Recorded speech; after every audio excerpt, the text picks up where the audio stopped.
Super শপে বাজার করতে গিয়েছিলাম, বাকিটা ইতিহাস। লিস্ট করে নিয়ে গিয়েছিলাম 4-5টা জিনিস, কিন্তু ব্যাগ ভরে জিনিস কিনে নিয়ে এসেছি। এইটা আসলে কার কার সাথে হয় অবশ্যই জানাবেন, নাকি আমার সাথেই শুধু হয়। তো যাই হোক, এই দেখেন কত বড় একটা লিস্ট হয়ে গিয়েছে। এগুলো মোটামুটি বলা যায় 50%ই আমার লিস্টের বাহিরে ছিল। নুডলসটা একদমই লিস্ট করে নিয়ে যায়নি, যাই হোক গিয়ে নুডলসটা কিনে ফেলি। তারপর এইটা ছিল আমার লিস্টের মধ্যে, সেটা হলো ডিশ ওয়াশ, এইটা কিনে নেই। দেন এই সামাইটাও লিস্টের বাহিরে ছিল, সামাইটা দেখে মনে হলো যে একদিন জর্দা সামাই করবো। তারপর রেডিমিক্স বিরিয়ানি মশলা তো লাগবেই মাস্ট, যদিও লিস্টের বাহিরে ছিল। দেন কুরকুরে চিপস নিয়ে নিয়েছিলাম, এই বিস্কিটটা নিয়ে নিয়েছিলাম যেগুলো একদমই লিস্টের মধ্যে ছিল না। এই ট্রেটা নিয়েছিলাম যেটা লিস্টের মধ্যে ছিল না, বাট ভীষণই ইম্পর্টেন্ট আমার জন্য, কারণ এই ট্রেটা আমার এত বেশি পছন্দ হয়েছে যে আমি এক দেখাতেই নিয়ে ফেলেছি। ট্রেটা আসলে অনেক বেশি সুন্দর। আমার লবণ দরকার ছিল, যেটা আমার লিস্টের মধ্যে ছিল না, বাট ওইখানে যাওয়ার পর দেখে মনে হয়ে গিয়েছিল। আর এটা ছিল স্টারশিপ, যেটা দিয়ে আমি আমার চা খাই, তো এটা তো লাগবেই 100%। দেন টিস্যু, 2টা টিস্যু নিয়ে নিয়েছিলাম। আর হ্যাঁ, এই মোজোটা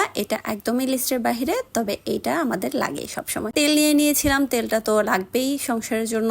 দেন এখানে 1/2 কেজি পরিমাণ ময়দা কিনে ফেলি। আমার অল্পই দরকার ছিল, তাই আমি অল্পই কিনেছি। এখানে 1 খালি ডিম কিনে, যার মধ্যে একটা আমি অলরেডি ভেজে ফেলেছি। এখানে গরম মশলা ছিল, দেন হচ্ছে শুকনা মরিচ ছিল।